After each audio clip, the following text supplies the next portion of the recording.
ஹாய்ங்க, எல்லாம் எப்படி இருக்கீங்க?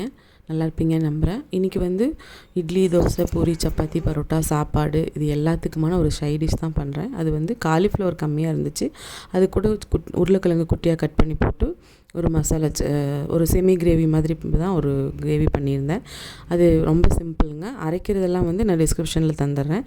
நம்ம எப்பவும் போல் காலிஃப்ளவரை மட்டும் உப்பு போட்டு சுடு தண்ணியில் மஞ்சத்தூள் உப்பும் போட்டு ஊற வச்சுக்கணும் ஒரு 10 நிமிஷம்.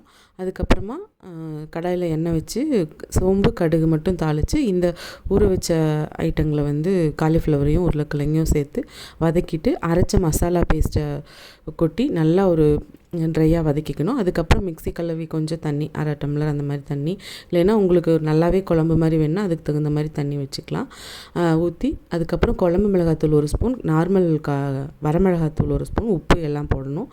எல்லாம் போட்டு கொதிக்க வச்சு ஒரு நார்மல் பக்குவத்துக்கு பச்சை வாசமெல்லாம் போனதுக்கப்புறம் மல்லித்தலை தூவி இறக்கிட்டிங்கன்னா சாப்பாட்டுக்கு இட்லி, தோசை, பூரி, சப்பாத்தி, பரோட்டான்னு எல்லாத்துக்குமான சைட் டிஷ் ரெடிங்க. இது ஈஸியாக பண்ணிடலாம். என்னோடய சேனல் பிடிச்சிருந்தால் லைக் பண்ணுங்கள், ஷேர் பண்ணுங்கள், கமெண்ட் பண்ணுங்கள். மறக்காமல் சப்ஸ்கிரைப் பண்ணிக்கோங்க. தேங்க்யூ.